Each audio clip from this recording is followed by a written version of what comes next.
your boy Roy Jones Jr. and right now you tuned into World Combat Sports.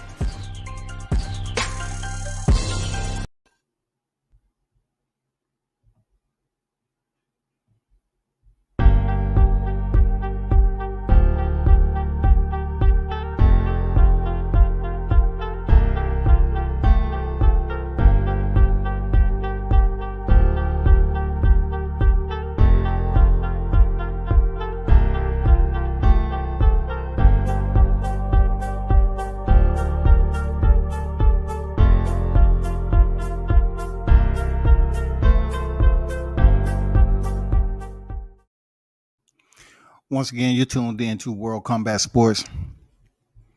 Big salute to everyone that's in the building. Shout out to the supporters. You know what I'm saying? Once again, shout out to the supporters. Those of you that tune into the channel, hell yeah. You know what I'm saying? That's what it's about. Show support each and every time. You know, hit the bell icon for the notifications. Follow me on all social media networks, including worldcombatsports.com, IG, all surrounding areas. As you all know, the big fight that took place this past weekend, man, it's all over social media. It's trending huge.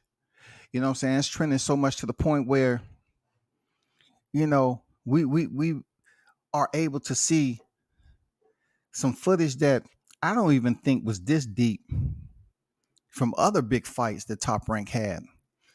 I'm serious. Like, we seeing behind the scene footage. We're hearing sound bites. You know, we're actually revisiting what actually went down when Bill got on. You know, Bill was end up on deck. Bill Haney was on deck in Australia. You know, the final hours leading up to the fight. You know, the monikers that they was going by. You know, all we need is speed. It was just a whole lot of areas, man. They say, damn, that's good shit right there. You know what I'm saying? They get ready to go in there and cross the lines of departure into the battlefield.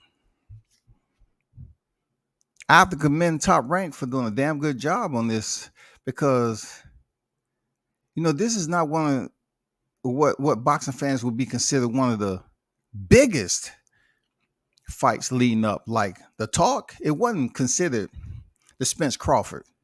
You know, it wasn't really considered Canelo Bivol.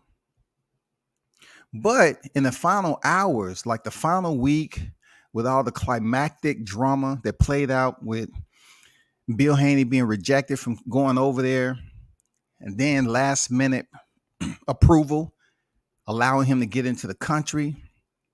In the meanwhile, Devin going through a presser with Cambozo, him identifying him as a rat. You know, Cambozo identifying Haney as a rat. To my, you know, he smell like it, he can smell it, and just basically putting this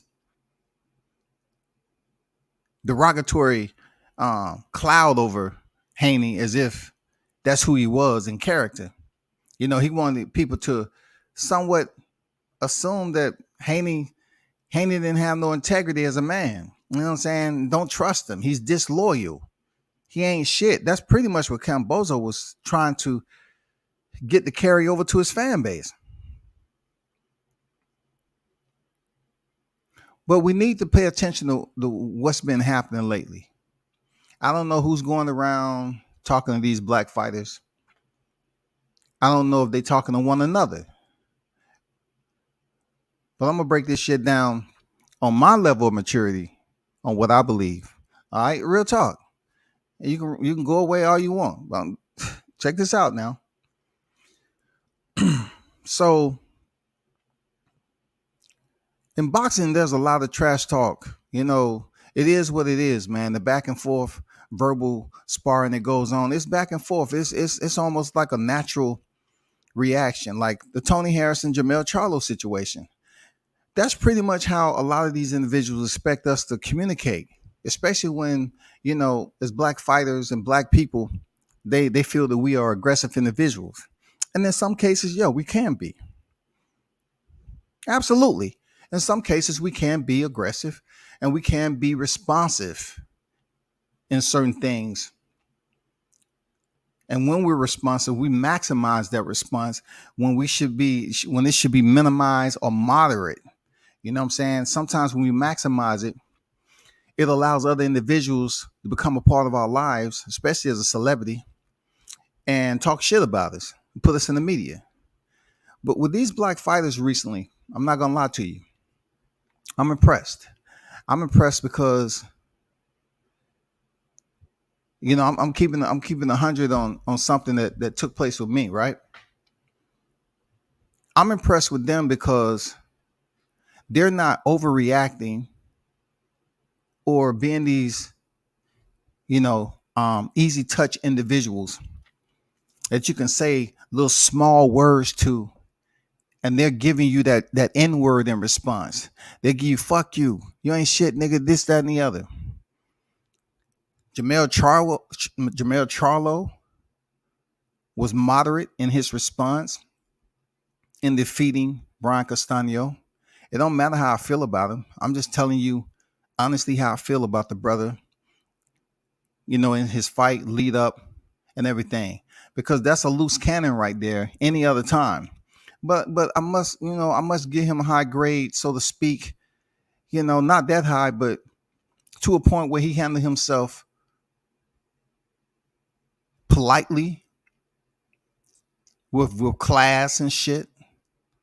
You know what I'm saying? Like he represented not only himself but his family well, right? And then come to Gervonta Davis. We know Gervonta Davis, just like Jamel Charlo, just like Devin Haney, just like Shakur Stevenson, just like Terrence Crawford, Errol Spence. They're not chumps at all, man. They're about the shit. You know what I'm saying? But with Gervonta Davis leading up, the Roller Romero, once again, call him a bitch online and all this other shit, right? Fighters who are not black, they sometimes they can get away with it, especially if they find a black fighter. But one thing I seen Gervonta, he too has been getting that same PR work. Whoever it is behind the scene, it may be him turning 27. He has two daughters now, but someone's been speaking with him behind the scenes. Y'all remember when I did that live and I said that post fight when Gervonta had finished Mario Barrios, and after the presser was over, they bought Jaleel Hackett in there, like when most of the media had left, and sat, he was with his manager, I believe, sat him at the table and started going over PR, start remediating, rehearsing, him handling press conferences and stuff like that. That's what I see with, as of recent, when they said that Roller Romero had mentioned that he had won all 6 rounds. Gervonta just laughed and said, "Shout out to him, man. Come on, bro. I mean, come on, man. That's not what a lot of people would respect, man. That's not what they would expect from Gervonta. Especially the way Rolly was sitting up here, calling the man a bitch, calling him out his name, talking all this bullshit, and Gervonta just laughed it off. He knew it. He already, won the fight, and he said, "Shout out to him." He didn't drop no f bombs. He didn't drop no bitches, no hoes, no niggas, none of that shit, right? Then come Devin Haney, right? Devin Haney's up there. His father's rejected or denied entry into Australia. A lot of people, especially on these Facebook groups, they was having a field day with Bill Haney not being in country, right? So that put Devin in a situation because he's the star, actually. He's the fighter. He's the one stepping through the ropes. He's the man at the end of the day.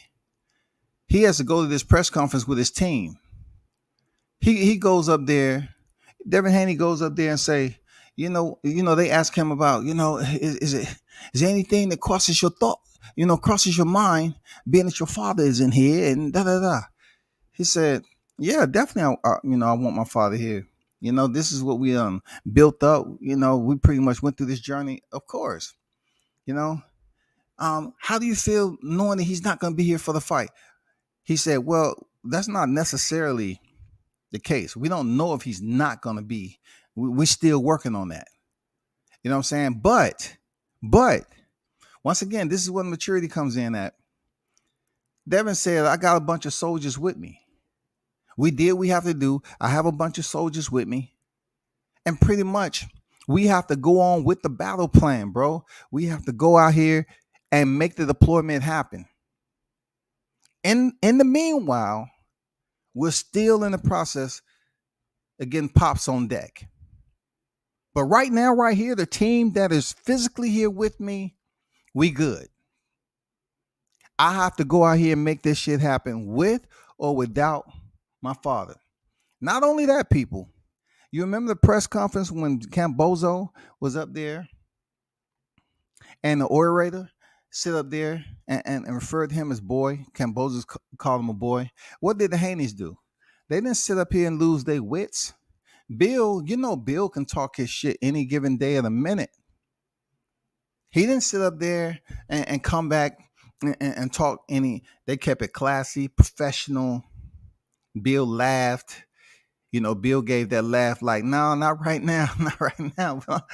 Your ass is ours. We're going to get that ass sooner or later. Don't worry about it. But right now, yeah, we're going to focus at the task at hand. We put a lot of hard work and dedication on here. And yeah, I hear what you're saying, though. We're going to talk later, though. We're going to talk later. That's how Bill was. We're gonna get around to it. We just not going to do it right here. And then Devin came out and said, I'm a man, not a boy. Stop calling me boy. That's really the only time he responded to the negativity that was being projected his way.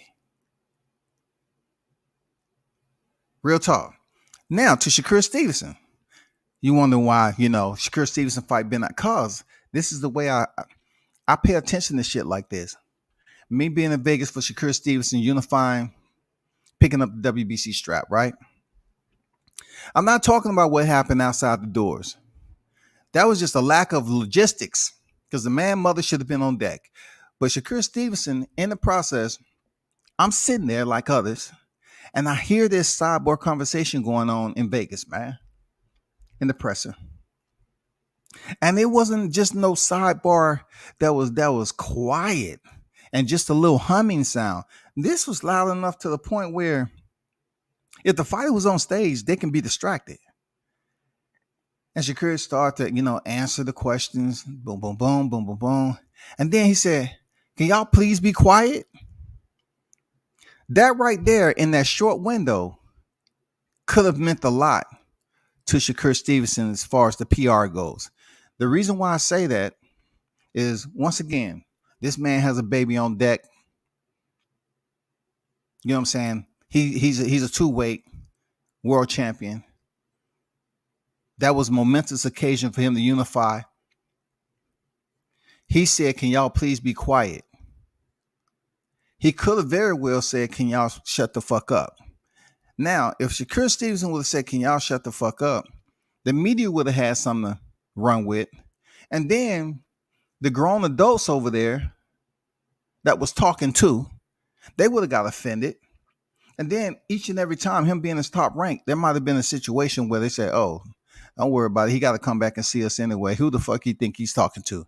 But he never took that angle. He said, can y'all please be quiet? And then Evan say, hey, this is Shakur's press conference, not y'all's. So Mike Carpenter, I would have been next after Mike Carpenter. Mike Carpenter, asked the question. Shakur was about to answer the question. And then that's when all the chaos ensued outside. But I'm saying all that to say this. The fighters that I mentioned, black fighters, it's easy for us to respond. If you give us a negative energy, it's easy to reapply it or redirect it. It's easy to get that response. What I seen this week with Haney without his father was maturity. Kambosos was being absolutely a clown as always. He sat up there and tried to get reactions because he really wanted, Haney to go in there to a hostile crowd. He was going to get that shit anyway. I don't know if y'all seen, when the fight was Sometimes when the camera panned over and Devin was on the second rope after the fight was over, it was people with the middle finger up. Digest that for a moment. All right. It was people up there with their middle finger up. Let me get to these chats right quick. Big shout out to everyone on deck, man. Salute to you. Destiny Black, the queen on deck with it. What's good, Destiny? What up, WCS? Um, Destiny Black drops that Cinco in the super chat. Much appreciated, Queen. Salute to you. One love. The John is the quintessential punch. The jab is the quintessential punch in boxing, period. True words, true words, true words. And he used it. He used it just like a ruler to a chalkboard, right? You know what I'm saying? He used it to point out some shit. You know what I'm saying? He used that jab to point out some shit. Now, right here on the chalkboard, we see this, okay? King Mitch on deck. What's good? Andrew Charles on deck with it. WTS salute. Combat what up? Votes on deck. Salute WCS. Salute to you. So once again, appreciate Destiny Black, man, for that super chat. Truly appreciate it. That queen, thanks for pulling up. So I'm looking at them, flipping Devin off.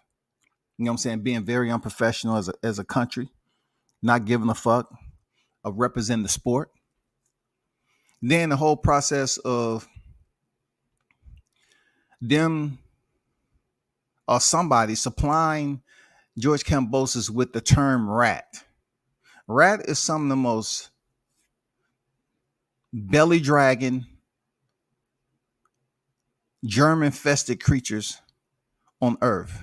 When anybody mention a rat, okay, a rat is one of those vermins that's always in an area where it's unsanitized. You know what I'm saying? It's dirty, filthy. In certain cases, it consists of piss, shit, whatever you want to say. To refer somebody as a rat when it comes to information in this day and time can be just as worse. Because people look at that like, oh, you're supposed to have all this loyalty to so-and-so. What did Bill end up saying? Him and Tio wasn't friends. So if him and Cambozo was talking about Teofimo Lopez and it was some negative or some unpleasant words exchanged about Tio being in a hookah bar and having problems with his girl, well, that was out in public record. That was out in social standing. That is something we could have looked up ourselves when we was out here reading shit online. That wasn't anything new. But for him to bring it up and refer to somebody as a rat. Now, if he would have just left it off as the informant type shit, you were snitching on your boy, you come here in boxing and it doesn't look good and all this other shit. But when he say he can smell it, now you want to take it a step lower and say, you know what, he smelled like a rat. So now you inferring that he is a rat. He's the vermin that we see squandering and scurrying around in these dark places. That's unsanitary.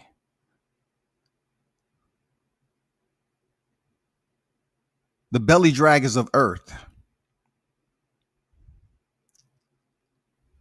When all you had to do is just focus on the motherfucking fight.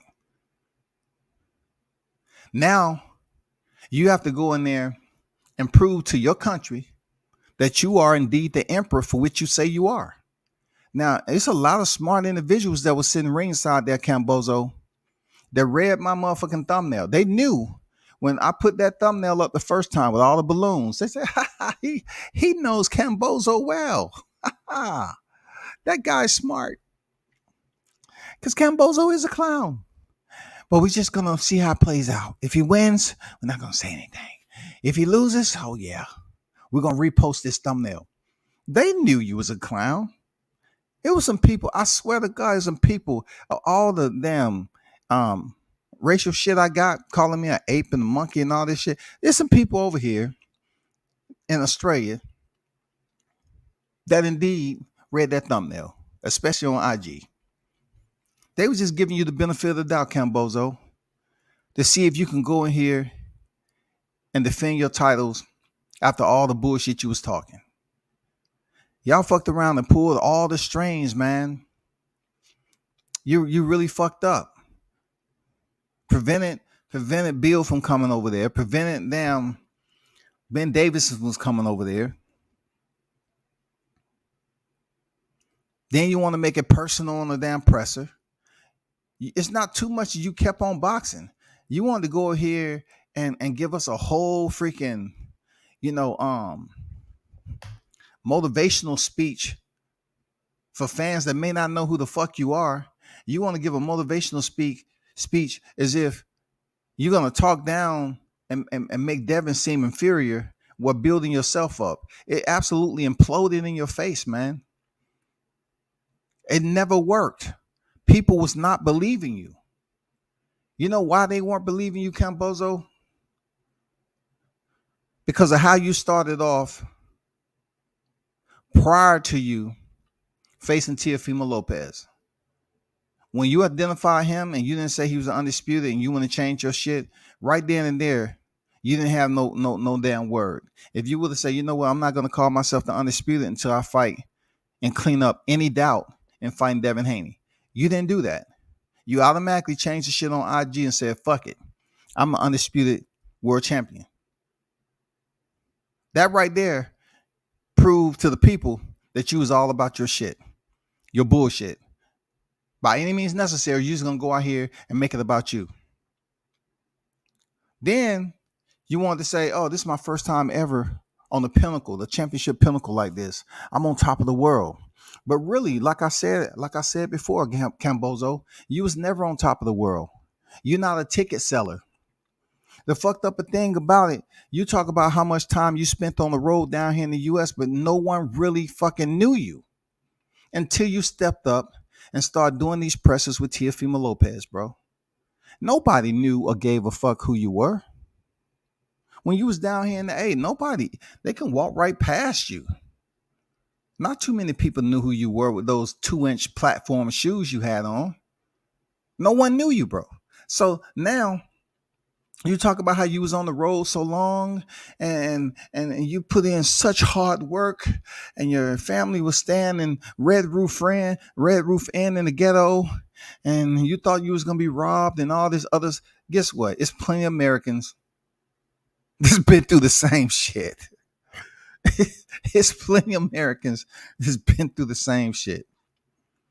So how were you expecting to come over here and talk that shit and act like you was the grand poobah when we had an American fighter over here whose name was bigger than yours?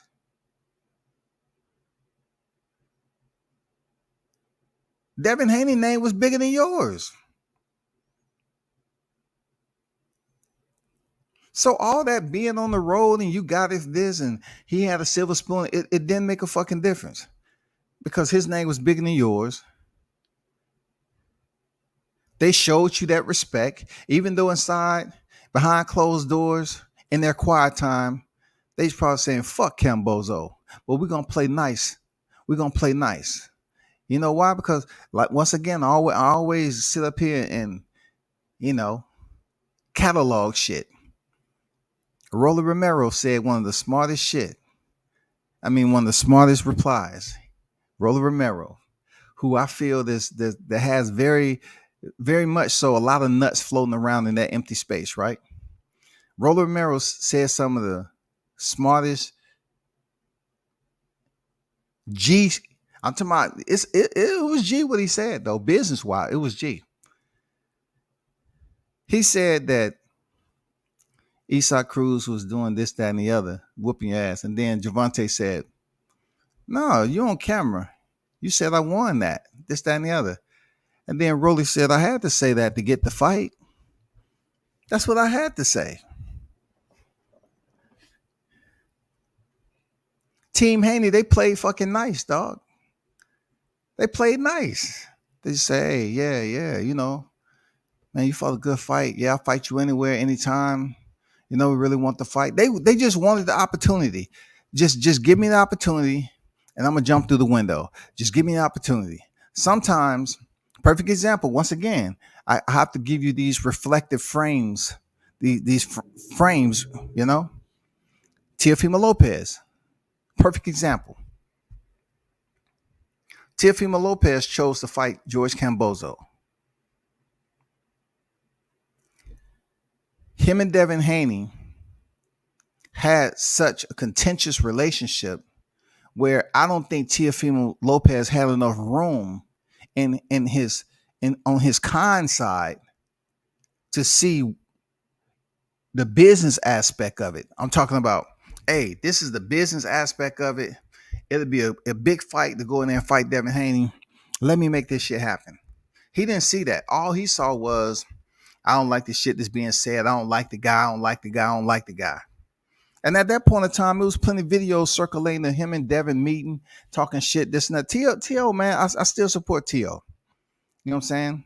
But also, I keep it 100 that what Devin has accomplished this past weekend surpasses what T.O. did. For real. It surpasses it. Because he has all the belts and he did it in his man backyard. Though he fought Lomachenko, who was on the pound for pound list, Devin went in somebody else's backyard and got all the belts. Anyway, back to what I was saying. Teofimo Lopez, he didn't have the maturity to say, you know what, let me go ahead and fight Devin, get this over with because it's going to be a big fight. Let's make it happen. He chose to spite him and say, fuck it, I'm going to fight my mandatory.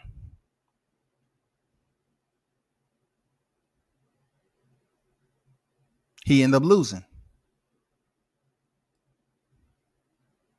T.O., you lose. If you're listening, T.O., of all the people, all the media who's free to sit up here and covered you, I've covered you several times. But holding true to my integrity, you never was a true sportsman when you lost the title. You made 100 excuses. You've been acting brand new.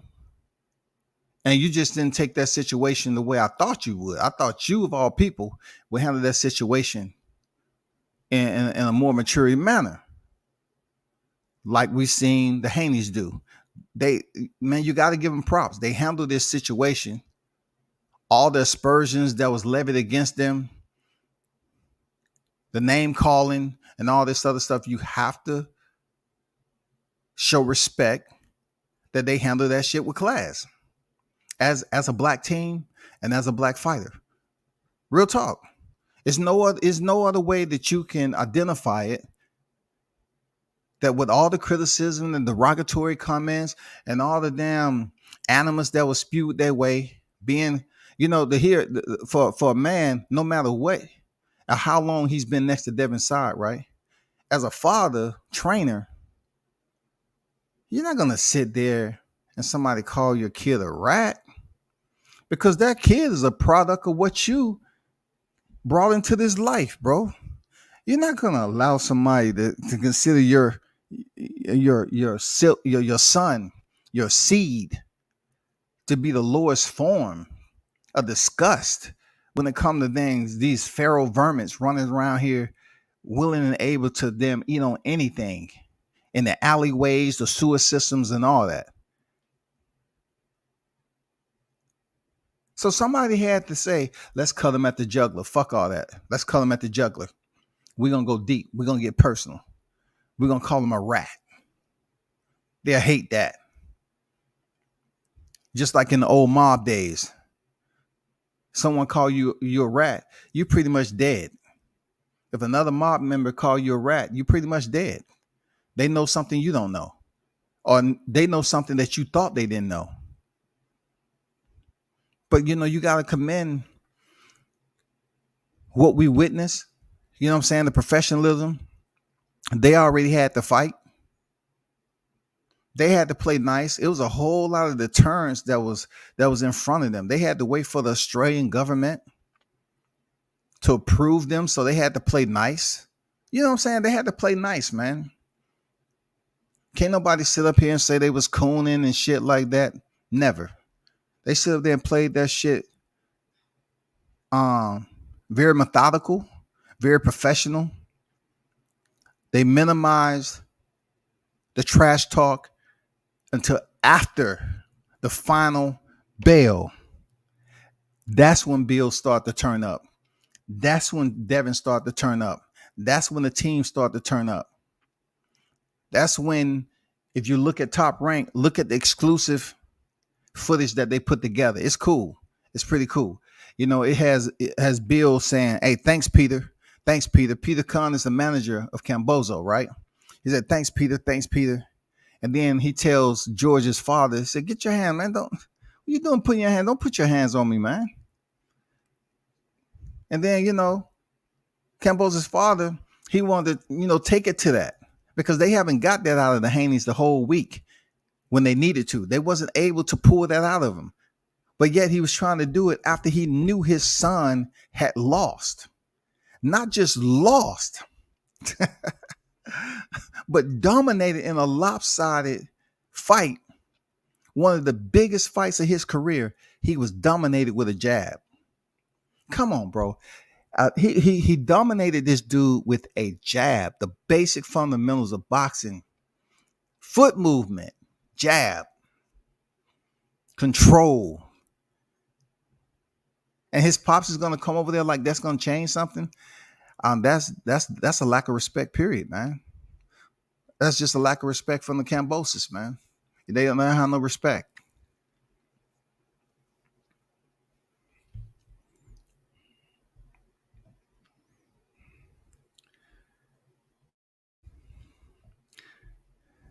Devin called T.O. pussy to his face. Like, once again, talking about calling somebody something to this face, right? I mentioned this earlier on another live. It was G5 live, right? I was basically saying that when Devin Haney made weight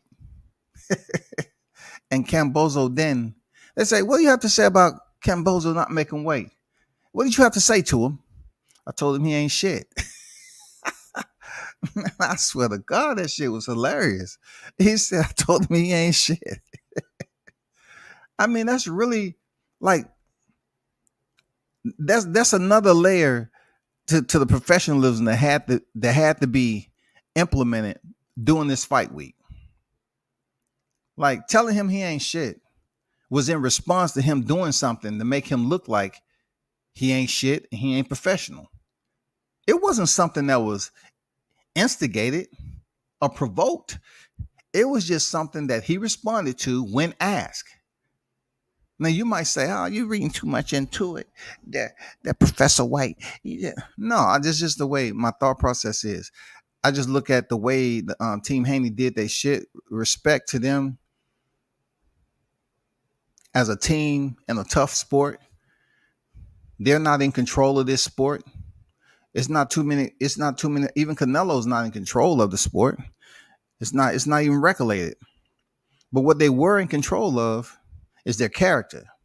That's what I appreciate. Like, they in control. They was in control of their character. Because whether you want to acknowledge it or not, us as black people, we definitely have to have step 2, step 3, step 4 when we are in certain situations that other fighters don't even fathom. They wouldn't even fathom our thought process comparable to them.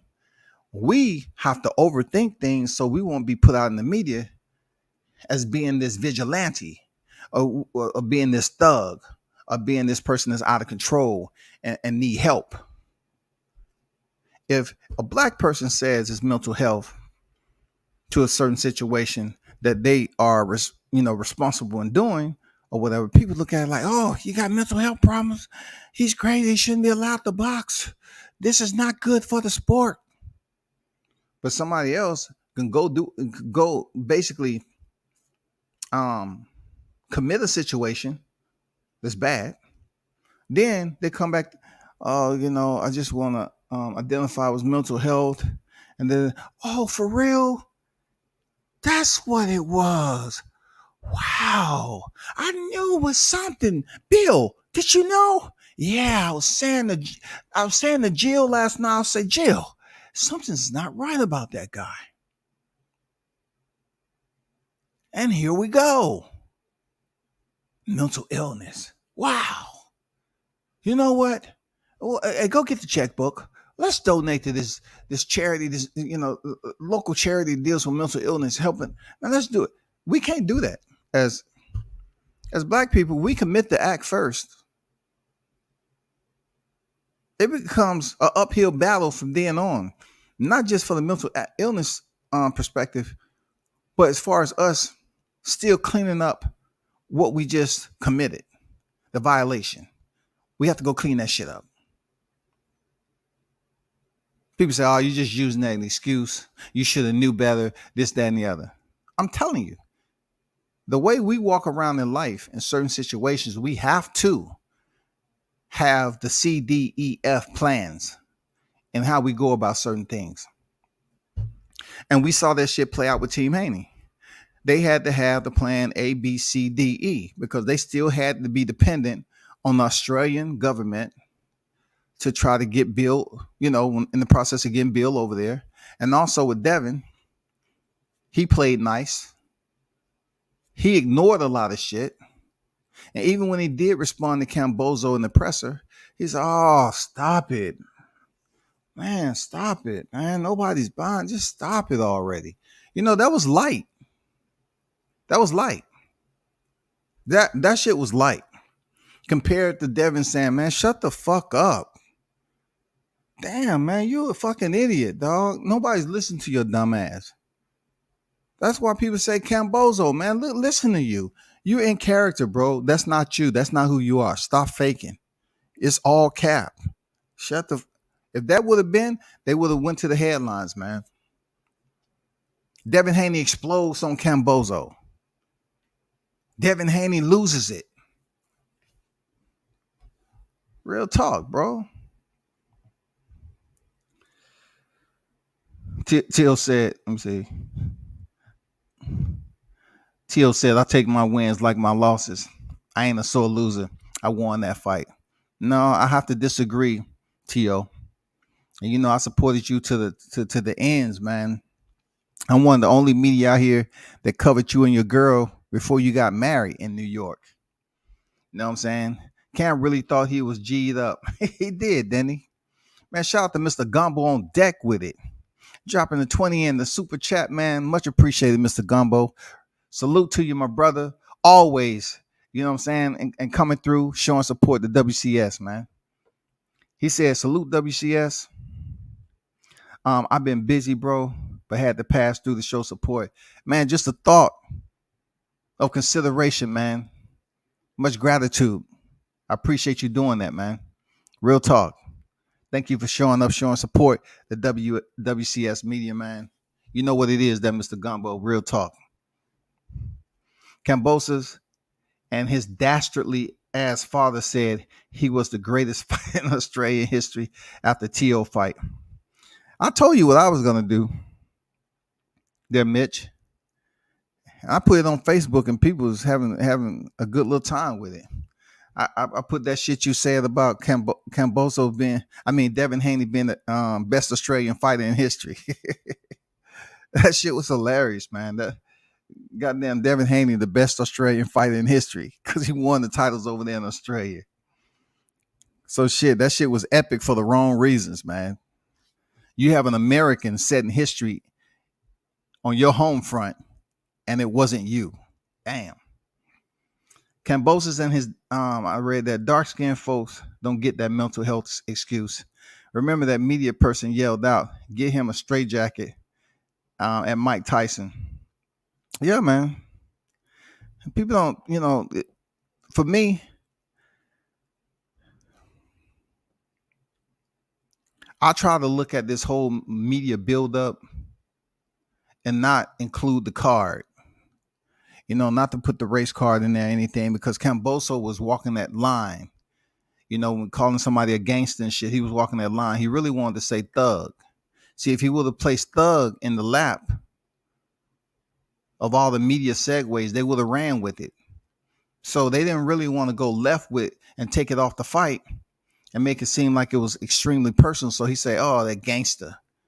Not only that, this is shit that's been building up. When he started talking about the jury, You need to get your people sell your jewelry and all that and get the fight.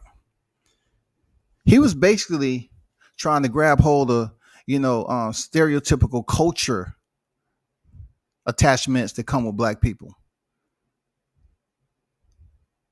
That's all. He was trying to, you know, grab a hold of the cultural identity that we known for. Like if you go to a basketball game, it's not all blacks on the floor, but goddamn it, every time they have intermission music, it's hip hop. You can go to a hockey game. You probably won't see a brother on the ice. But sooner or later during that hockey game, you're going to hear some hip hop. Baseball, you're going to hear them playing some hip hop. Boxing, for show. Mixed martial arts, for show. I'm pretty sure they play that shit in cricket. But one thing we have is culture. Now, everybody else is so many other countries and ethnicities and races and all that have picked up on culture. That's fine. But when you use culture to be derogatory and say, go sell your jewelry, that's all you wear, all your jewelry, your big chains and shit like that. You know what I'm saying? Your pants sagging, the big ass earrings, the shades. That's because they want to be a part of the culture, but they don't want to look out of place. Can you imagine that, people? You want to be a part of the culture, but you don't want to look out of place. When I was growing up, it was a time when that was the case. It was a time in the case when you saw somebody that was non-black wearing some shit that we wore. You like look at yourself like, what the fuck are they doing? They trying to be like us. They trying to do what we do. But now that shit is just everywhere. But they already know, like, that's what we did. That's what we do. And that's what we can continue to cultivate. You feel me? So when Bozo up here talking about all that shit and talking about somebody's a rat, deep down inside, Bozo want to go to the strip club, man. Bozo want to be cool. For real. Bozo's just a guy with a short man's complex, man. That's all. He's just a fighter with a short man's complex that he had his 6 minutes of fame, like I said. And now the shit has came to a halt. And he's praying to God that contract hold up. And, I heard Bozo's father say some shit like, don't worry about it. The good thing is we have a contract. He has to come back over here. And it's going to be that much glorious when you're able to get back what you lost. And that makes up for a very good storyline. It puts you back in a situation of glory where you're able to win back the titles that you lost. That's what's going to make it that much sweeter, son. That much sweeter. But guess what? A lot of us over here, we like, nigga, stop. Like, stop the cap, bro. Like, what we just witnessed, like, what are you going to do different? Let's just say that you try to come out, man. Oh my God, I'm not gonna do that, man. I'm gonna let Haney, Team Haney, relish in the moment, bro. I'm not coming up with no motherfucking scenarios about Bozo. I could give a fuck. But I'm saying, based off that performance, with him beating you with a poniard, piercing, processing jab, the whole fight, bro. The whole fight. He really didn't dig hooks to the body. They talk about Lomachenko footwork. Devin footwork, man. He was dancing your ass, man, for 12 rounds. He was dancing freaking Bozo for 12 rounds while touching him up with the jab. Easy work. Easy. What game plan will you and your team come up with that y'all didn't see from the beginning? Did y'all not see that of all the film that's out there, okay, this is what we need to do. Da da da. Okay, he has no power. Okay, this, that, and the other. You didn't have the cojones to do what Tiafimo did to you, that Cambozo. That's what separates you and Tio, just slightly. You didn't have the cojones to do it. You should have just goddamn say, let me go out here all or nothing and see can I get it done that way. Because I was able to drop Tio. Let me see, can I go drop Devin? But no, you wanted to think you was gonna outbox him. Oh my God, how did that work out? Because over here we was like, ugh. Timothy Bradley was ringside like, man, he's putting on a master performance right here. This is a master performer. Devin is a master performer tonight. It's too easy. And we can say na all day long, but man, no. We seen this shit happen. We seen it happen. We did. We seen this type of shit happen before, bro. We seen it. He didn't know what to do, y'all. Cambozo didn't know. He didn't know, bro. He didn't know any better, man. Isn't that the excuse they used to, growing up, especially here in the South? I remember some shit, I used to experience. I started going to high school and found out it wasn't too many blacks in there, right? And I used to hear relatives say, they don't know any better. They don't know any better. But he spit dip on my shoe. They don't know any better. I say, yeah, they do. They know better. Hell yeah, they know better. They know better for real. But I'm saying Cambozo, he never been in this moment before when he beat Tio. But this moment was bigger than Tio's, y'all. This moment he just had with Devin was bigger than Teofimo Lopez, y'all. It doesn't get any less value than that. This moment was bigger than Tio. You're talking about Cambozo did beat the man who beat the man. But Lomachenko was never undisputed. Lomachenko was unified. Lomachenko chose to become the first franchise champion of the lightweight division. That's what he selected to do. Now, moving forward, the appraising value goes down just a bit. Tio goes in there and loses and gets on the mic and be a fool about it. And then we saying ourselves that, but Camboza is not that good.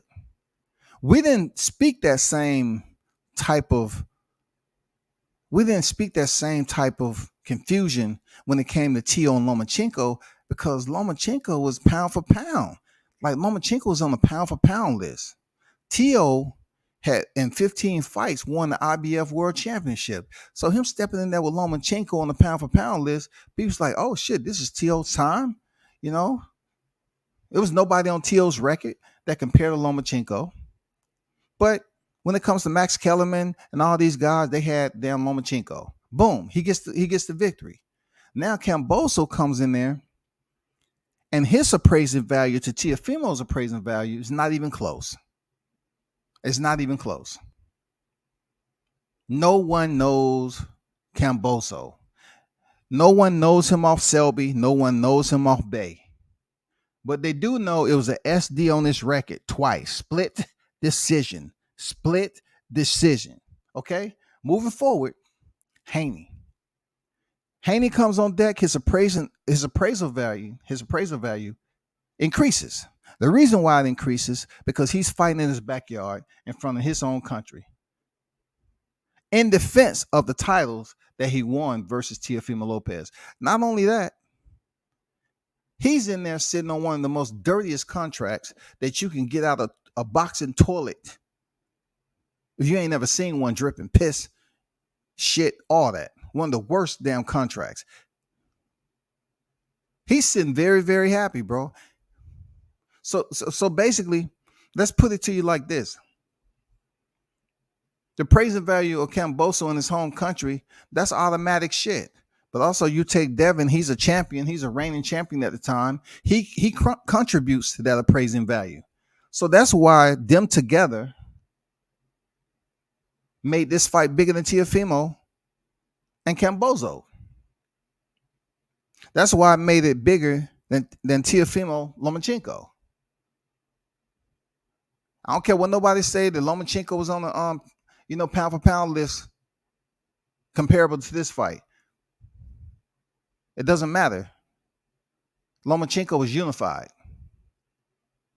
Lomachenko was a unified, and Lomachenko was a franchise WBC. He didn't have to be franchise WBC. He selected to be franchise WBC. A fairly new belt designated to one other fighter prior to Lomachenko, and that was Canelo Alvarez. True words. So coming full circle to this fight, why it supersedes the Teofimo Lomachenko and Kambosa's Teofimo, is because the contract situation, garbage. Devin went over there in the man's backyard, behind enemy lines, for every strap of the lightweight division.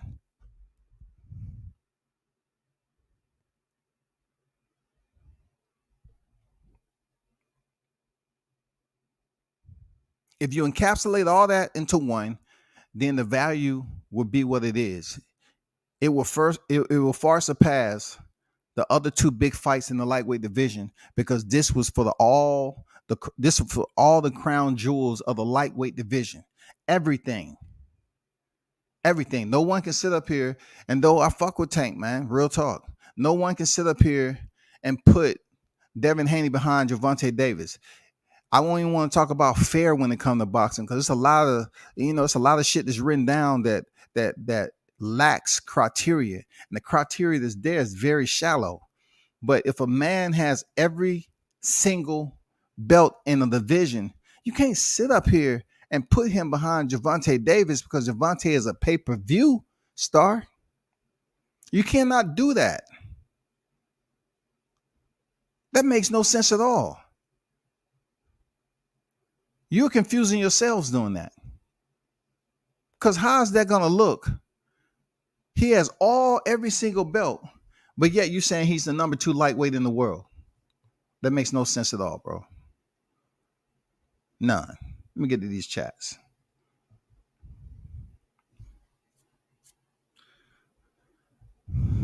Yeah, Iron Mike, he's on a whole nother temperature back then. Iron Mike got some of the most classic, him and Riddick both, some of the most classic pressers you ever see. That's why Bill kept fixing Devin chains at the post-fight presser. Yeah. And that's why Devin said, I have a lot of the jury right here. I have a lot of jury. Just subliminal shit. Just soft subliminal shit to remind them we didn't forget. You told us we need to sell our jury. We didn't forget. We remember. We didn't forget, shawty. We got it. How does this look to you right here? How does this look to you? And for individuals, because I seen this shit on them Facebook, emails and stuff, for individuals talking about the franchise belt, right? You think I really want to pay attention to, the criticism that the team Haney had of the franchise and for them to have it in their possession? You think I give a damn about that? I don't care about that.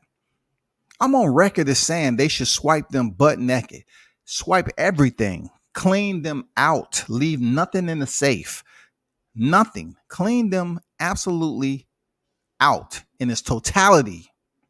Don't leave nothing behind. Why? Why are you going to leave and not petition the franchise belt? Take everything. You know why you got to take everything, the team Haney? Because they did just that when you were sitting over there. And I was on record as saying, man, fuck it. If they can't get respect from the belt, vacate the shit and move to 140. But they chose to stand on every corner of their square and defend their territory. And Mauricio Suleiman was up there talking about pride. When somebody attempt to rename your belt now,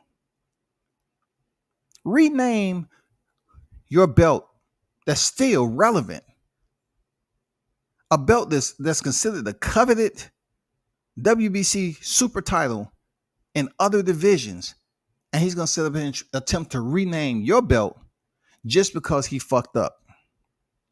He fucked up and inserted the belt to benefit it, his favorite fighter, because they felt that they was gonna make a crazy amount of money. And with any type of business plan, you want to find out the loopholes. In boxing, they felt that Canelo was gonna make them a lot of money. So they said, let's come up with a franchise, a belt that disallows mandatories. But Canelo really never did anything with it outside the same that Lomachenko. They vacated the WBC belt and another fighter picked it up. Now, of course, it fucked up the fighter that received the belt, especially Haney, because they gave it to him and they pretty much sent it. Hey, Haney, check your email. That's the way. That's you're the WBC title. You're the WBC champion now. But it seems like down the line they punished him for it. They presented him the belt for whatever arrangements was made behind the scene, and then once he was on the road defending it, Mauricio started to come up with all these damn alternative names.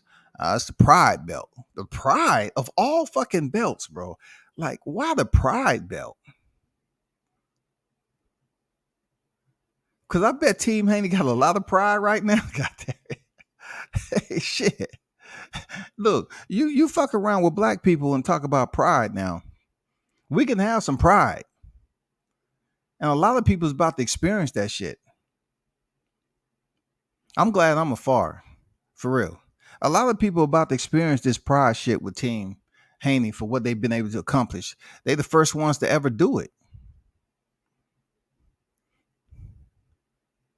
They came from behind through the motherfucking. Look, one thing they can say, right? Not to use my psychological analytics, right? But one thing they can say about Team Haney is that you can say he was born with a silver spoon all day long, but the dirt he had to deal with in the lightweight division for respect, recognition, and resolve. Shit, he got that the worst way of everybody. When it comes to the champ, he got the worst way. The way he received the belts and the way he had to go earn the belts in the worst way. You have to go all the way over in Australia in somebody's backyard, hostile territory, get called a rat, identified as a boy, and then you have to maintain your composure and stay focused on the task at hand and go in there and whoop his ass with a jab. A jab. And I know a lot of y'all was like, well, that's the 8th round. That's the 9th round. Uh-oh, the 10th round coming. Let's see if Campos is going to turn it up like Lord Norris. Let's see. Oh, shit. Damn, that round was easy too. Fuck. Cambozo's fucked. That's what they were saying. Hey, man, he's fucked, dog. He's sharp. He's on the clock tonight. It's no way. Boom, 11, 12. Game over. Done.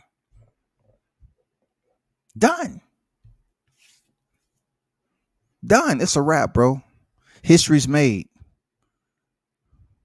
Nobody wants to see Devin Haney go in there and fight Cambozo again. But in boxing, there's paperwork for a reason in some cases. And I don't know, like when I say it's paperwork, it's also paper. There's paperwork and then there's paper. Sometimes the paper can do away with the paperwork, if you know what I mean. Sometimes the paper can do away with the paperwork. Somebody might get paid a little something to get injured. Come on now. Come on. You know where I'm going with this. Somebody might get paid a little something to come up injured and can't fight. And then that reigning defending undisputed, he fights Lomachenko. There's many ways to this, y'all. Watch what I tell you. Don't be surprised Cambozo might come up here and end up injured.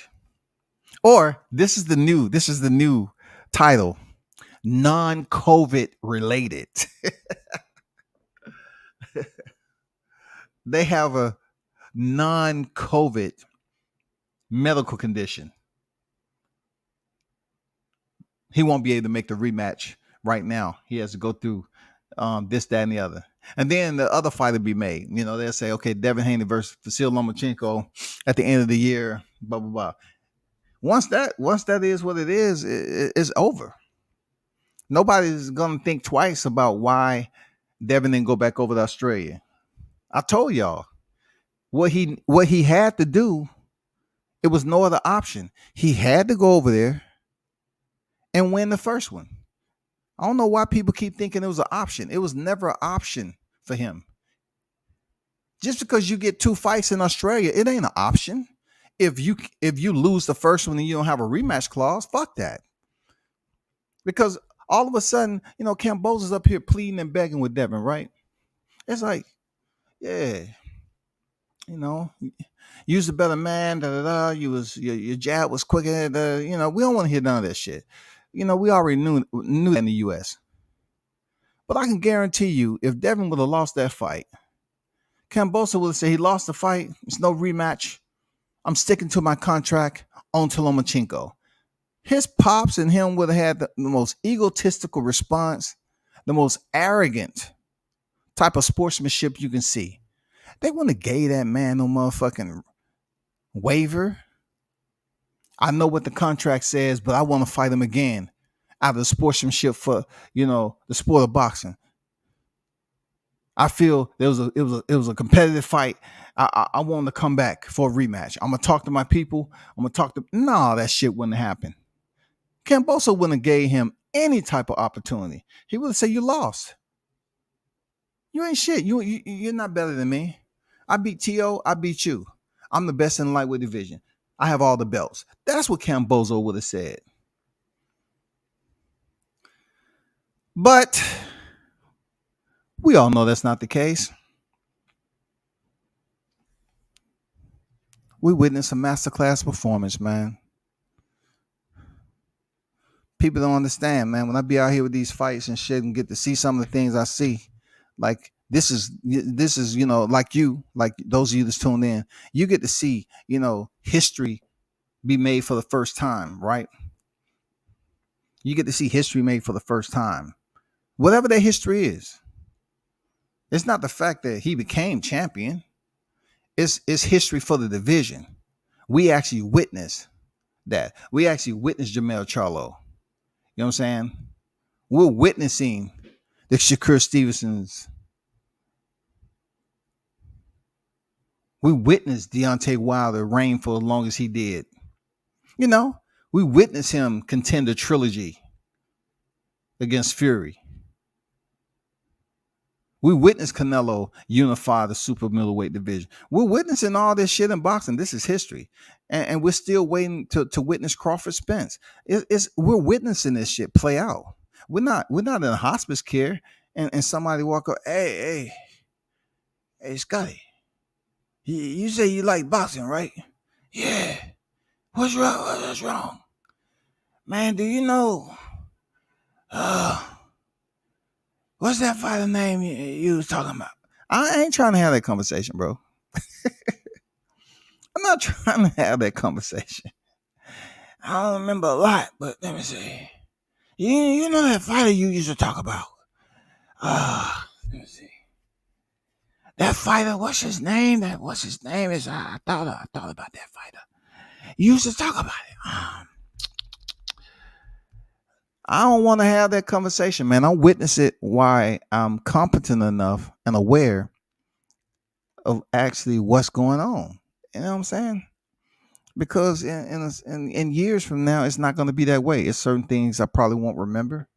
But right now, I can say I experienced what I experienced, and it was history. You know what I'm saying? It's history. It's a lot of history going on, especially when it comes to black fighters.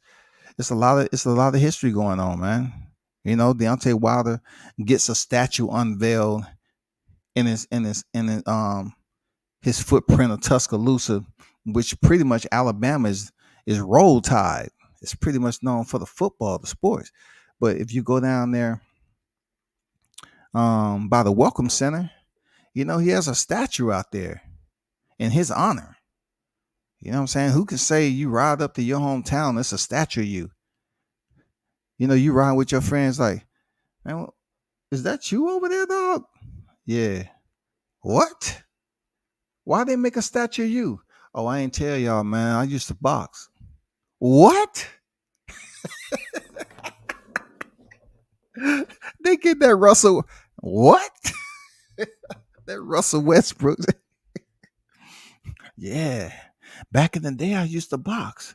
I just don't talk about it much no more. You know what I'm saying? That's way behind me. But man, damn. Let's go over here and check it out, man. You got your camera? Let's take some pictures. I mean, I ain't trying to do that, dog. We're witnessing history. Being able to see James Toney, Roy Jones still live. Mike Tyson, all these boxers that got it in back in the day. Even the Zab Judas, the Corey Spinks, man, Winky Wrights, B Hop. You know what I'm saying? Being able to see Terrence Crawford as much as even Errol Spence, see these guys compete. You know what I'm saying? They on the pound for pound list, man. They doing big shit. Even the Charlo brothers, two twins, black twins, right? Two twins competing in boxing at the same time. We're talking about two individuals that used to be champions in the same division. They used to be champions in the same division. That's big.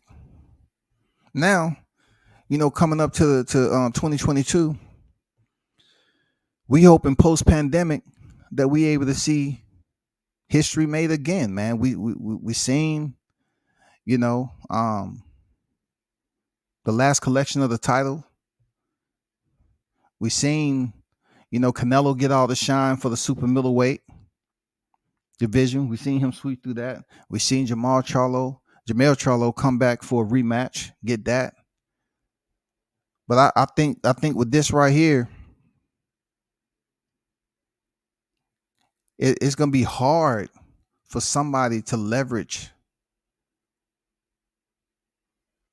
any type of criticism towards Devin coming from the rear. I know for a fact, real talk, Bill is not gonna tolerate that shit. Like, even if you're in one conversation, the mood is gonna be different on the YTC streets, because it's nothing that you're gonna be able to tell him that he has to go through and explain anymore. He's gonna say, yeah, y'all talked about that bullshit. We dealt with the bullshit. We kept it stepping. We finally get the fight that we want. We took less than we would have ever took with anybody just to get in the door. Once we was in the door, we kept it professional, went in there, handled business. Now we talk our shit. You can't come up here talking about, bro, look, this is a PSA to all y'all. If it's a situation that ever played out in boxing today, that has a backstory to it, and as media segues, we got so much to talk about and all that. But when it comes to this conversation right here, it's nothing that you can say that you're going to bring up talking about email. Now that he's crossed the motherfucking the tundra the way he did. He literally walked through all the bullshit, the swarm of locusts, dust storms, criticism, lack of respect, motherfucking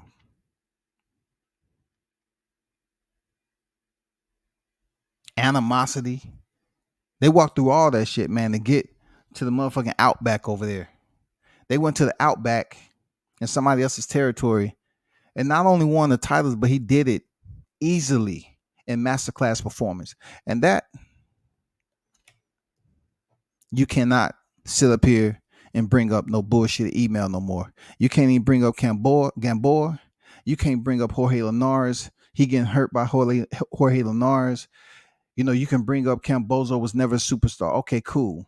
But him going over there for that contract that he didn't have a rematch clause. I'm telling you, it's just too much heat that they got right now that it makes it hard for you to sit up here and have a conversation to devalue what just happened. I mean, the contract did not benefit them. They had to win, do or die. They won. They talked that shit afterwards. And now they go down in history as the first.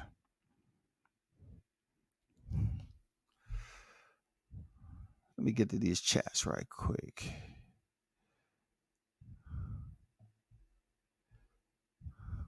Pujan wishes his last name was McGregor so bad. Yeah, man. He tried so much to be like McGregor. Get the fuck out of here. The Bella rotten ass will figure something out. Yeah, the Bella, man. Come on, man. Cambozo father's a proud coward. Hey, you ain't getting no motherfucking dispute from the shit that they resulted to. Jay Ocho on deck, man. Salute WCS. Salute to you, Jay. What's good?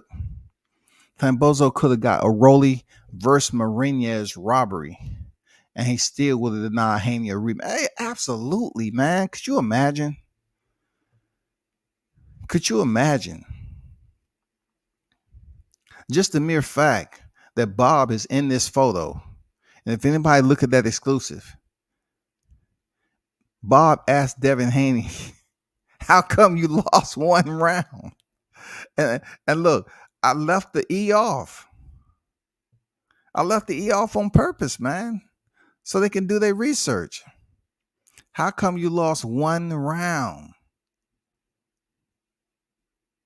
Bob, 90 years old, he asked Devin, how come you lost one round, man?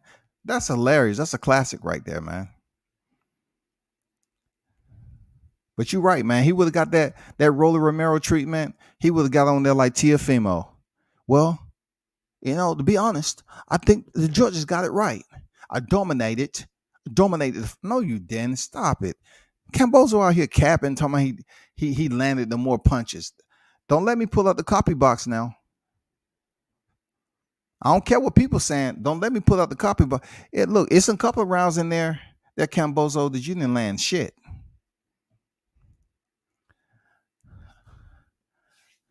COP on deck. What's good? It's always good to see black fighters and their sons in boxing. We're seeing more and more of them. Salute to black men teaching their sons and walking them to the top of whatever they're doing. Facts for sure. No doubt. No doubt. I forgot this one up here. Congratulations to Devin Haney on becoming the youngest undisputed lightweight champion ever. That is legacy in itself. 23 years old. It's strap season. That's crazy, ain't it? How do you top that? How do you top that? 23 years old, you're undisputed. 23 years old. You go from the bottom of the pail where people are sitting up here saying you didn't receive this, you didn't beat nobody for the title, you didn't do that, to them renaming your belt, called a rat, a boy, all the disrespect, all the criticism on YouTube. Everybody's critiquing your performance and saying, oh man, we ain't impressed. Then coming out, the news breaking that you signed a contract that was goddamn toilet paper. Have to go on over there for an Aussie double, and you have to win the first one. You have to win the first one. And then people confused because they're looking at what Cambozo was able to do with Tio, and the Tio was fucked up. He was bleeding and shit at the end of the fight. And he said he won the fight 11-2. There's a whole lot of shit that was twining. The wheels were spinning and shit. You know what I'm saying? Over and over again. To come out that motherfucker unscathed. Oh my God. That's history, man. 23 years old, undisputed, hands down, point blank, period. Not even one iota. Not even one iota. Does somebody want to come up? Well, he could have did more in the fight. What? Punched you in the process? Oh, well, he didn't really dig to the body. But Bob said, how come you lost one round? How come you lost one round, dog? What more do you want? That's history, bro. Oh, shit. Shout out to the one and only Showtime Shot News on deck. What's good, man? He said, salute WCS and everyone in the chat, man. Devin took him to school and behind the jab. Behind the jab, bro. Behind the JAB. Hey, Showtime. What did Buddy McGirt say? What did Buddy McGirt say? I know you know. What did Buddy McGirt say? What would he say about this performance? Because you told me that shit in the elevator in Texas. You know what I'm saying? What would Buddy McGirt say with this performance?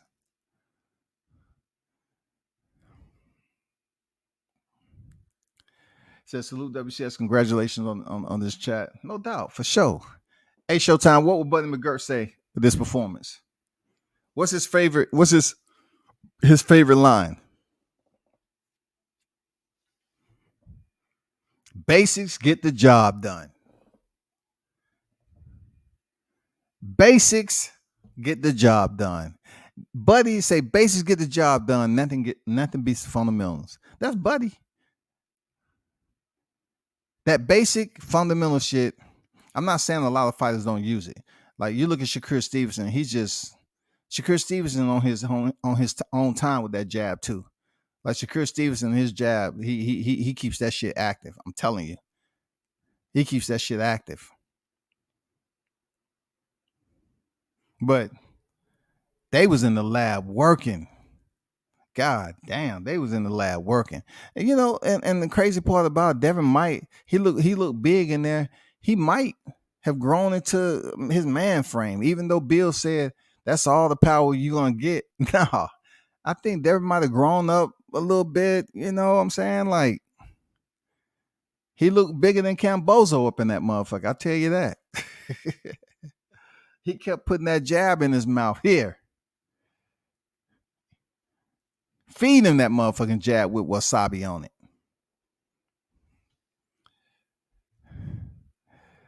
Bob, Aaron, Clown, and Devin. How come you lost one round? They still looking for the lost round. Yeah, man. I just left the EL so people can do their research. You know what I'm saying? But you look at the top ranked special on YouTube. That's a damn good segment they put together. It show behind the scenes and stuff like that. And Bob, that's a post fight. Bob coming and say, "How come you lost one round?" That's a classic, man. He said, "Damn, how come you lost one round?" That's funny as hell. And then that's when, you know, Team Bozo was over there trying to act all fiery. And, you know, they was embarrassed as hell. You feel me? But, man, y'all make sure y'all check out Showtime Shaw News, man. Go sub to him. Go check out his content, sub to his channel. Check out what he's doing in the media world. He's got his photography game on tilt right now. You feel me? It's always good to be versatile, man. You know, I tell people all the time, it's always good to be versatile. When I was doing this shit, nobody wasn't telling me anything about anything. Like, they didn't tell me to go get a camera. I decided to go get a camera. Then I had to learn how to operate the motherfucker and do this, that, and the other. So when I'm out here shooting fights like this, I would have loved to shot that fight, but I know I couldn't have. The way the arena was set up, yeah, you probably could have got some shots if you was 300 feet away. But if your camera lens is only 200 feet, you're not really gonna get no close up shots. And these camera lenses, man, they cost a good little grip. But man, shout out to him for you know, adding another level to his game. And you know, check out his stuff on YouTube, man. I mean, IG. Check out his shit on YouTube, man. And you know, Shalom, continue to do your thing, man. Go out there and spread your wings and keep that shit popping. But when it comes down to this, man, this is history. Real talk. It's history, man.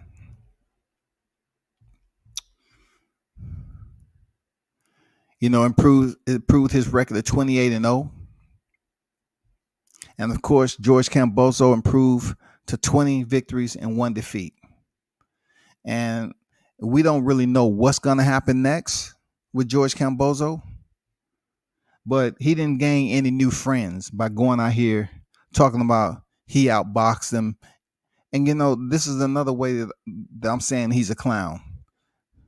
I know I was the first. I was the first to put that thumbnail out. I don't even really give a fuck about the first deal, but I was the first to put the thumbnail out about him being Camboso the clown, right? This just goes to show you I was spot on with what I was saying. Now he's coming here talking about he won the fight. He's doing the same shit he criticized Teofimo Lopez for doing. Right or wrong, Bozo is doing the exact same thing that T.O. did after his fight. T.O. said he won the fight 11 rounds to 2. I won the fight. What is Camboso said? Oh, I'm saying they saying I outpunched him, outlanded him, out this, out that. He's in absolute denial to give the man full freaking credit outside of being in his face. You in his face, you say, you're the better man tonight. You beat my ass. Point blank and serious. Point blank period. You beat my ass. I have to go home to my family in Red Roof Inn off Candler Road. And I have to deal with the burglars, the stealers, the thieves, the muggers. I'm scared for my life. I can't go home. I just lost the fight. Biggest fight of my career. That's a UK accent, but you get what I'm saying. This motherfucker will not just accept the fact that you got beat with a jab. You can't accept the fact that you was invited to a barbecue and you end up being the marshmallow. People put you on the motherfucking grill and cooked you for 12 freaking rounds. You came in there soft. You know what I'm saying? Just soft, miss weight. Now you don't even want to congratulate outside. When you away from Team Haney, you don't even want to congratulate and say, you know what, you whooped my ass, man. You gave me a lesson. It was a masterclass performance. You gave me a lesson.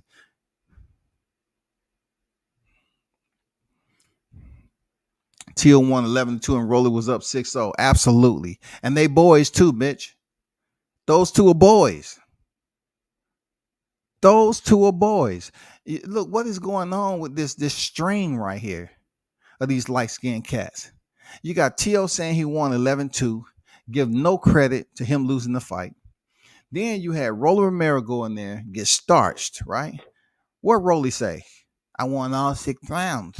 Nobody saying I won all 6 rounds. I don't know when I won all 6 rounds. I beat his ass. I beat his fucking ass. So who do you want to fight next? Javante Davis. I beat his ass. I exposed him. I beat his ass. And then Camboso get up here and say he didn't get touched. And I think Tessitore said it doesn't look that way. Tessitore was on his savage. And then Camboso tried to say, oh, you get up in there with me. But yeah, that's easy for you to tell somebody to get up there with you. It's easy for you to tell somebody to get up there with you. You're trained the sport. You're training in the sport. You know what I'm saying? And they're pretty much trained to speak on the sport.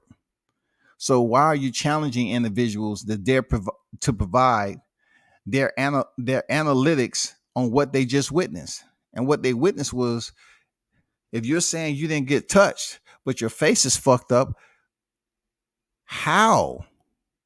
Who did it? Who did it? Who did your face like that? What you talking about, Camboso?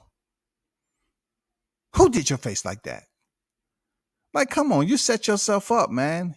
T.O., Rolly, and now Camboso. Man, come on, man. Y'all have to stop the madness, man. Y'all can't sit up here and start talking that bullshit. Talking about you won all 6 rounds and you got knocked out in the 6th round. Stop doing that to yourself. And then the fact that, oh my God, we got Ryan Garcia trying to come into the equation and get a little taste of the sauce that's cooking right now. You know what I'm saying? Ryan Garcia wants that spoon. He's up there with that spoon. He's trying to dip in the sauce and saying, I got to get some of this sauce, man. I got to get my name relevant. How can I get my name relevant? He goes up there and purchase. I saw Showtime with a ball of sauce. That he said you can find in Trader Joe's, right? I think Ryan Garcia actually purchased one of those bottles for $20,000. He purchased the sauce for 20 grand because he wanted to be a part of it so much. And he has one of the most hilarious expressions, man, like a little kid that's lost. They stopped the fight, and Danny Garcia and Errol Spencer's looking at Ryan Garcia like, where my money at? Give me my motherfucking money, dog. I mean, how can they take you serious? You said Devin was your boy, but you want to fight Javante. You wouldn't dare. You wouldn't dare push that upon Devin, who was a champion at the time. You didn't want that smoke, right? So you pull out the fight with Javante Davis too. You've ducked Javier Fortuna. The list is already out there, man. I'm not gonna sing the same choir song over and over again, but we all know what you did. Now you're trying to come back like you hard, like you Creed. No, man, we remember what you did. That's why Esau Cruz treated you the way they did.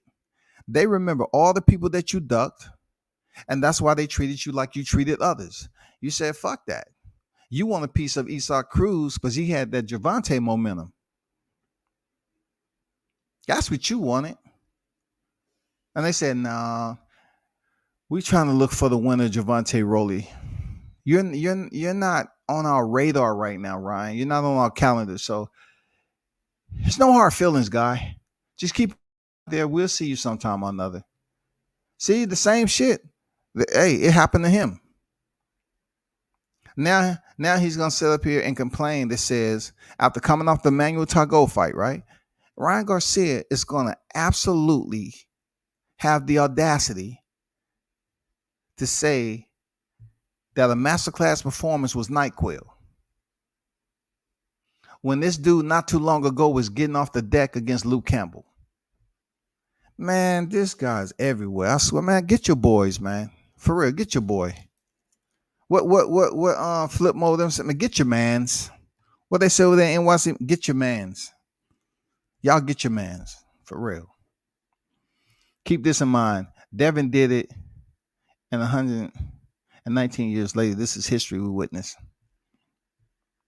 It is, man. It's history. Cemented history. Ryan needs to worry about anxiety. Hey, talk to him, Destiny. He needs your therapeutic consultants. He need to sign up. He need to know where he can get in contact so you can provide him that therapeutic assistance that he need. He need that consultation, man, to start getting that help. Because all of a sudden, he's one of the hardest dudes in the game now. All of a sudden, he's about that thug life, Ryan Garcia. You know what I'm saying? But yet, not too long ago, Ryan was up here saying, "Oh, I'm suffering. I'm suffering from mental illness. I'm just gonna go on the beach with my girl. Oh my God. I'm suffering from clownism." That's Ryan Garcia right there. Tio, Jojo, Valdez, Canelo, Castaño, Rowley, now Bozo. Ryan is a waste of time and energy to talk about. No, he ain't a waste of time because what he bring is the quirkiness to the seriousness of boxing debates that happen on here all the time. Like he gives you that funny, go lucky, goofy, you know, slide down the sliding board backwards into gravel type shit. You know what I'm saying? Get on the swing set and swing and try to backflip off of it and land on your head type of goofiness. He gives us all of that. You know what I'm saying? Jump into a pool, a community pool in the 3 feet, and all you have to do is stand up, but you're drowning. The lifeguards jumped in and said, "Hey, just stand up."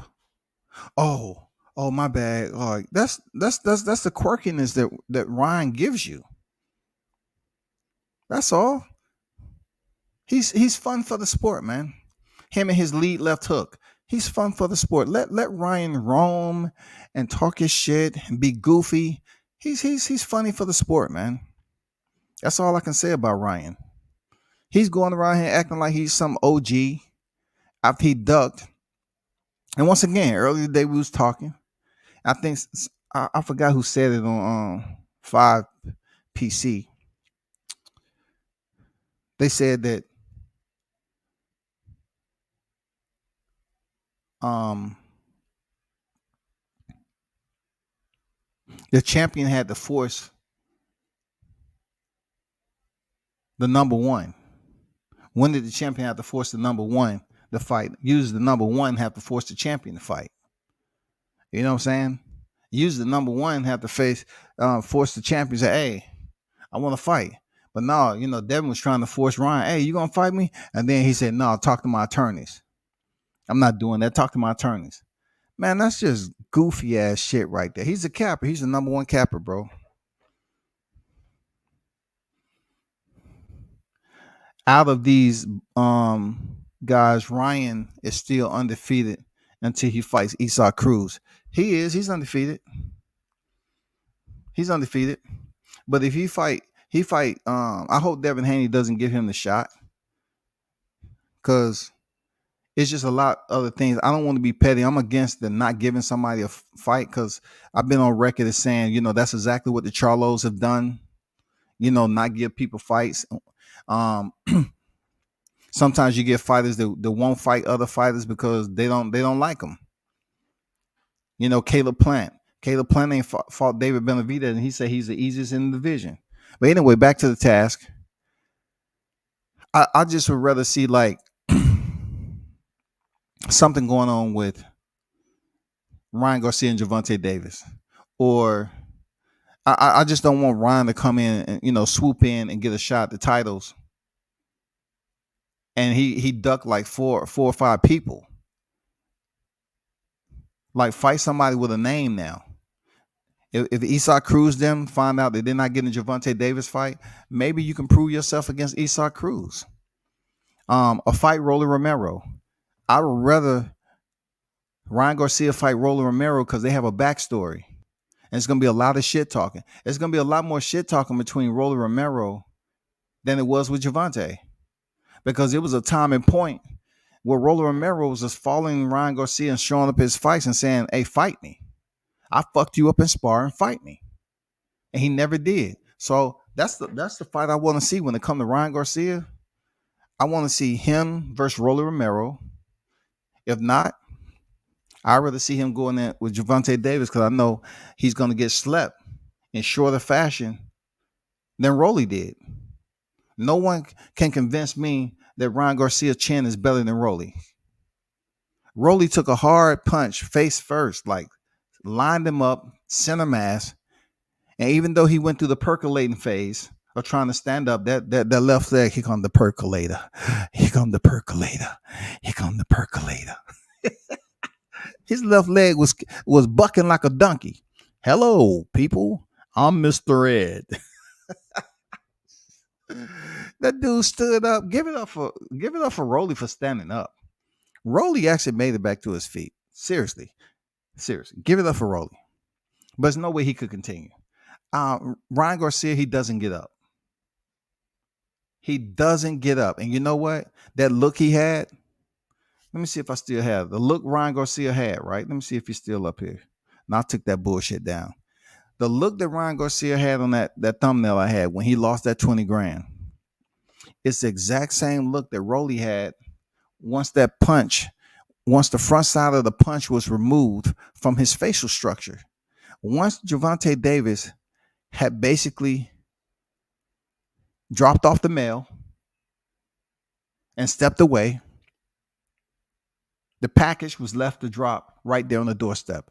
And that look that Rolly Romero had on his face is the same look Ryan Garcia had when he lost 20,000. So you can imagine when Ryan Garcia get touched up with that left hand, it's going to be Mean City all over again. Because there's nowhere in hell I think he's going 12 round with Gervonta. Fuck no. So hopefully you get that fight. Get it with Rolly, get it with Gervonta. Definitely not Devin. Nah, he shouldn't be able to swoop in for the titles and fight that shit just because he got 8 million plus IG followers. You know what I'm saying? That was paid for. Ain't no 8 million people supporting Ryan like that. Stop the madness, man. Stop it.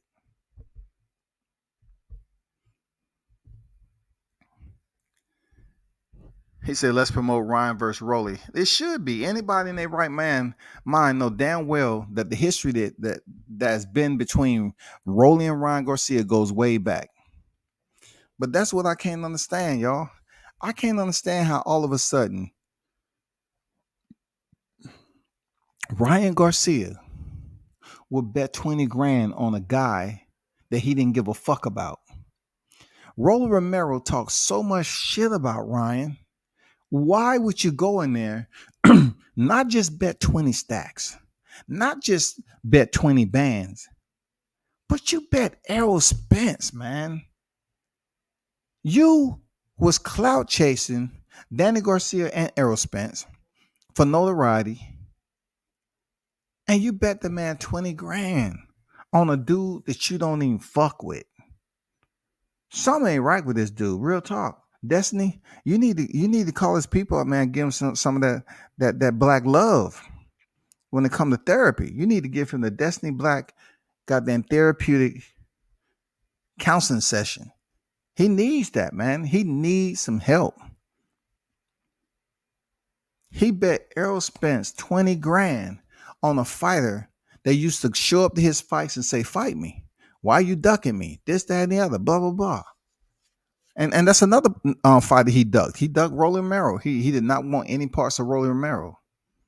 Now I think it's a perfect time for these dudes to fight. Ryan, aka Mr. Cap 19, need to continue being an underwear model, for instance, and leave fighting the men. Hey, I don't really knock what he got going on outside of boxing. If he can continue to do commercials with Damian Lillard, man, salute to the brother. You know what I'm saying? Get your money or whatever. Because I said it before. Ryan is not going to be around boxing long. He's not that good. Seriously, Ryan Garcia is not that good. He need to really commit to Hollywood before he starts sounding like Sylvester Stallone. And then they're going to say, Ryan, you want to do Creed 11? You're going to play Rocky. But I'm still young. But it's just the way you sound now, Ryan. We think you're great for the part. W says, I was being sarcastic about Ryan being undefeated. He's undefeated because he isn't fighting anyone with the name. He undefeated per his record. He's undefeated now. You know what I'm saying? He's undefeated. So we have to give him that love. You know, even though it's step auntie love, you know what I'm saying? You give him that step auntie, step uncle love. People that you really don't know, but they say, hey, Unc. So who you related to again? Nah, just call me Unc, man. You don't need to know all that. All right. I just know your people. Ryan was working out for 24 minutes, then leaving to cry. Yeah. Hey, one thing Canelo did, Canelo told us what's up. Now we know. Now we know Ryan was on his goofy shit. And we thought Canelo was just hating on him. Now Canelo was telling us some shit, man. Let's promote Isaac Cruz, JoJo, Rolly Teal. I mean, people are going to say that. People are going to say JoJo should fight Isaac Cruz. You know, it's a good fight. JoJo's fight Rolly Romero. Tio, it shouldn't even be in the equation now, though. T.O. shouldn't be in the equation because he's at 40. T.O.'s not dropping down in the 135 to fight these dudes with no title. He's already been undisputed, man, in the franchise era. There's no way that he's going to drop down to fight a fucking Bozo. Why? Bozo has no belts and he's tied down to Devin Haney for a second. You know what I'm saying? Period. Although his mental health issues made him bet against Tank because he don't like Tank. Just as Rolly doesn't like Tank. So let's promote these fighters fighting each other. The only thing we can do is understand how PBC works. How many rematches, once again, how many rematches have Tank given fighters that he beat? I will absolutely wait. How many rematches can we say that we've seen Tank step back in the ring? How? So if we're not sure that we can come up with that number, why talk about it? Right now, Tank is one and done with these fighters. If he beat you, just like he said of Rolly, if it would have happened in the 10th round and it was a good fight, then we can give a rematch. But he's one and done with these cats. Mario Barrios loses his title, he moves up to 47. I mean, man, we're not seeing no rematches with Tank, man.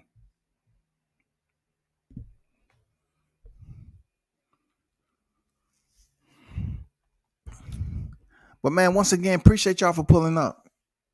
I got so much stuff I gotta take care of, but man, hey, one love to everyone who pulled up to the chat, man. I might be back on here later, but I definitely gotta jump off and take care of some shit. Big salute to the supporters who dropped in, show support in the live chat. Hit the like button. Once again, shout out to Destiny Black for the super chat. Shout out to Mr. Gumbo for the super chat. Both of y'all, thanks for supporting the channel outside of just pulling up in the live chat. It's much appreciated. Y'all turn up and tune in to World Combat Sports. I'm out.